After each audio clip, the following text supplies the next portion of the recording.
We humans have the gift and the curse of being able to change. Change is life, but change can also be death. The story of the Transfiguration of Jesus is indeed a revelation of who the real Jesus was.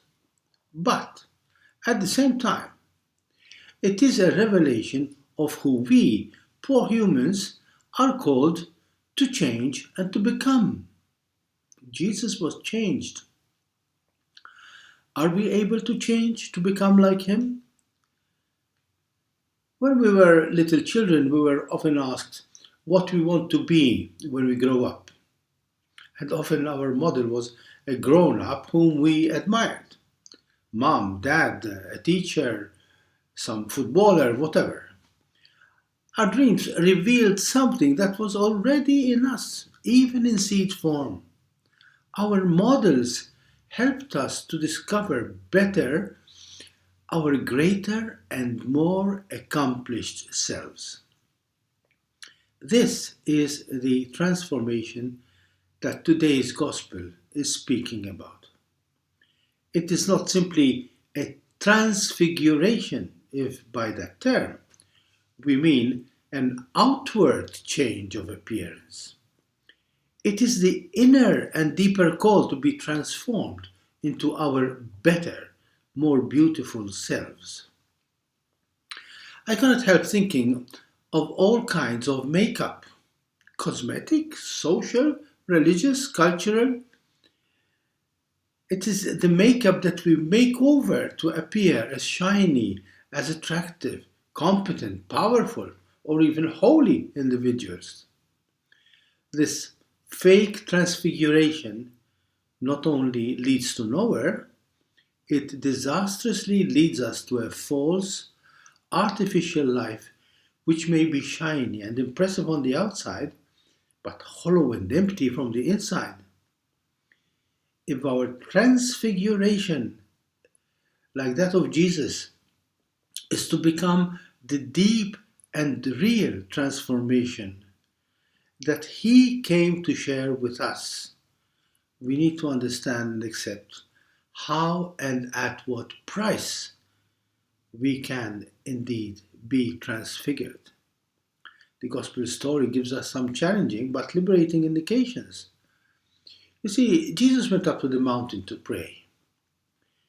We cannot be transformed if we stick to the valleys of our pettiness and limitations.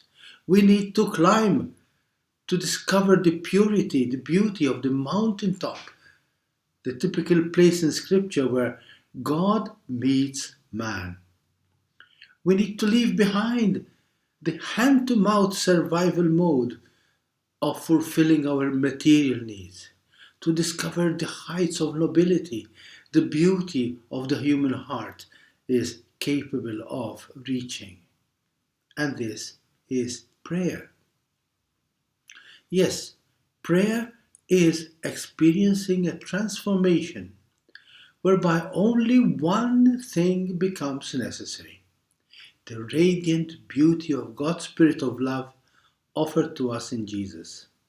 It transforms us from the inside, makes our faces radiate His peace, and our whole selves shining bright with His pure beauty. Alongside Jesus appeared Moses and Elijah, sharing His glory. Yet they were men of flesh and blood like us.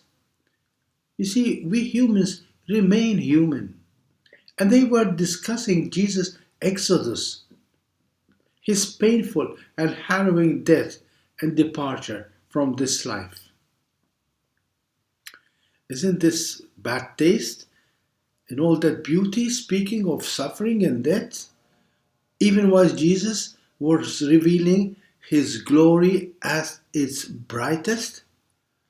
Or was this a foretaste of the day when the risen Jesus, in all his glorious victory over death, he shows his painful and deadly wounds of his hands, of his feet, of his heart to his disciples? Can God's beauty and glory that is within us, poor mortal human beings, be attained without the ultimate pain and sacrifice that love asks from us. I imagine their discussion being very much like many of our discussions and debates. On the one hand, Elijah, the greatest of all prophets, signifies the inspiration, the revelation of the deepest truths which God's Spirit transforms us in God's own image and likeness. On the other hand stands Moses, the giver of the law, who signifies the need to translate our noblest ideals into concrete actions, hard facts. As Mother Teresa used to say, holiness is not in the feelings or in the imagination. Holiness is reality. One thing that helps me and will help you is this: works of love are works of holiness. Right when so much was happening in front of their eyes, Peter and the other disciples, they fell asleep.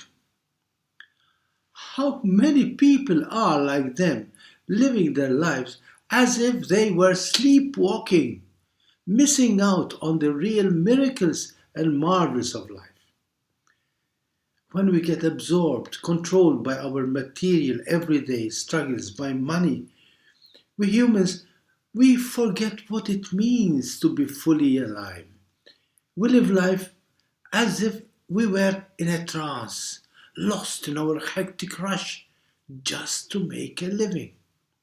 And we miss out on living life to its fullest. What a waste. Like the disciples on Mount Tabor, we fall asleep, missing out on the marvel unfolding right there in front of our eyes, which is life. But Jesus saves the disciples. He saves us from our own sleepwalking. They wake up to see His glory, His beauty. Jesus waits for them to wake up, to be able to see what makes life really wonderful. And they tasted the joy of finding their true selves. That is transformation. Like all of us, when we discover something marvelous, the disciples were terrified of losing this beautiful and vision that they were having of Jesus. And they wanted to make it last. So Peter tells Jesus, Master, this is wonderful. Let us freeze the moment. Let us settle down to this heavenly experience. And this is the temptation. When we are having it good, we want to stop there and to stop life and freeze it. And so Peter offered to set up 3 tents to preserve this precious moment and keep Jesus, Moses, and Elijah in some golden cage. Like a tourist who's seeing a beautiful thing, he just snaps a picture and only the picture remains, in his album, but nothing in his heart. He did not know what he was saying, says the Gospel. Yes, Peter did not know. Don't you know, dear Peter, that if you freeze life, you will surely kill it? Life must go on till the end, right up to the cross. It is a journey. A cloud came over them. It was the cloud of darkness, of the passion that was going to engulf Jesus in the oncoming passion and crucifixion. You see, it is in the midst of this darkness that God Himself speaks to them. This is my chosen Son. Listen to Him. We cannot pick and choose the quick and easy way to God. Like Jesus, we need to walk the path that will make us pass through pain and death to become a gift for those we love. There is no love without death to self. And it was time for Peter to shut up and allow God to transform him from a big-mouthed and unfaithful companion of Jesus to a more humble but passionate lover of Jesus. And the road to that transformation had to pass through Peter's own passion when he denied Jesus. With Jesus, let us embrace our own passion, so that, like him, we too can experience our own glorious transformation. We know that Jesus will walk the whole way with us because he took our pain, he took our suffering to make them his own.